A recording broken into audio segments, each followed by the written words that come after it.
Les maladies urinaires ou gynécologiques sont souvent difficiles à détecter. Bien que leurs symptômes soient clairs, il n'est pas évident d'en connaître la vraie cause.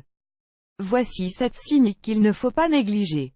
7 signes avant-coureurs d'une maladie gynécologique ou urinaire. 1. La sécheresse vaginale. Advertisement: play current time minuit, duration time minuit, remaining time minuit, stream type live loaded, 0% progress, 0% minuit, full screen minuit, mute playback ratin, subtitles off, captions off, chapters raters undefined. Toujours considéré comme un sujet tabou, la sécheresse vaginale est pourtant un problème très fréquent. Elle touche près de 30 à 50% des femmes après la ménopause et 25% avant. La sécheresse vaginale se manifeste par un inconfort quotidien, des démangeaisons ainsi que des douleurs pendant et après le rapport, dû à un manque de lubrification du vagin. De ce fait, cette affection peut impacter le quotidien des femmes qui en souffrent et affecte énormément leur vie sexuelle. Ad choice ES advertising red invented by TEDS. Ad choice ES advertising red invented by TEADS. Les causes de la sécheresse vaginale sont nombreuses, parmi lesquelles les variations hormonales, notamment une baisse du taux d'œstrogène, surtout pendant la ménopause. D'autres facteurs peuvent aussi entraîner la sécheresse vaginale, une perturbation de la flore vaginale, des soins intimes agressifs comme l'usage des douches vaginales ou encore une infection. 2. Un besoin fréquent d'uriner. L'envie d'aller uriner se sent quand la vessie est remplie de près de 250 ou 300 ml de liquide. Normalement, nous éliminons entre 1 et 2 litres d'urine par jour, ce qui signifie 6 à 8 passages aux toilettes quotidiennement. Évidemment, quand on consomme beaucoup de liquide, il faut s'attendre à plus de pauses pipi. Or, quand on ressent des besoins fréquents d'uriner assez souvent, soit plus de 8 fois pendant la journée et 2 pendant la nuit, cela signifie qu'il peut y avoir un problème sous-jacent. En effet, le besoin fréquent d'uriner peut être dû à une perte de tonicité des muscles de la vessie chargés de retenir l'urine, diabète, une infection urinaire, une maladie sexuellement transmissible, un blocage de l'urètre, une cystite interstitielle. 3. Une odeur intime forte. Avant de parler des causes des odeurs vaginales trop fortes, il est important de rappeler qu'il est normal que le vagin dégage une odeur.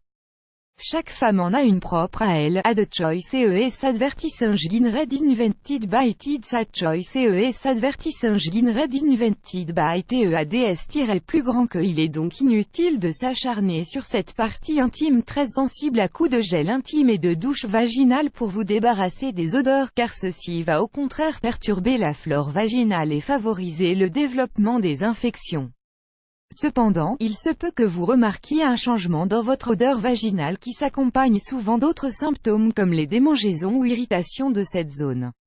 Dans ce cas précis, il peut être nécessaire de consulter. En effet, une mauvaise odeur intime peut être due à une infection vaginale de type vaginite parasitaire ou encore une vaginose. 4. Des démangeaisons au niveau de la vulve et à l'entrée du vagin ne sont pas à prendre à la légère, surtout si elles sont accompagnées d'autres symptômes comme des pertes de couleur blanche et à la texture épaisse.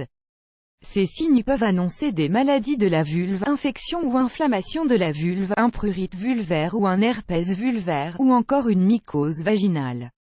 Ad choice ES advertising red invented by TEDS. Ad choice ES advertising red invented by TEADS. 5. Changement de la couleur des urines. La couleur normale de l'urine est jaune clair, mais suite à différents facteurs elle peut être plus foncée ou transparente. Ainsi, tout changement de sa couleur, de son odeur ou encore de sa texture peut annoncer un problème de santé. Certes, quelques aliments peuvent changer la couleur de l'urine comme la rhubarbe ou la betterave, mais quand ce n'est pas le cas, il peut s'agir d'une maladie sous-jacente telle qu'une maladie hépatique ou un problème biliaire quand l'urine est orange ou brune. Par contre, quand on remarque la présence de sang dans l'urine, il peut s'agir d'une infection urinaire ou rénale. 6. Saignements inhabituels. Des saignements hors période des règles ne sont pas un signe à négliger.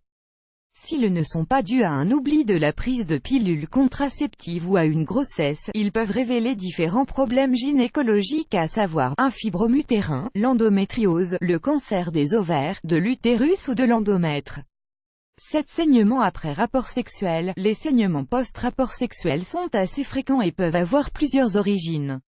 Dans la majorité des cas, ils peuvent résulter d'une mauvaise lubrification du vagin et Dans d'autres cas, ils sont causés par une pathologie gynécologique, un polype au niveau du col de l'utérus, un cancer du col de l'utérus, une inflammation du col de l'utérus plus grand que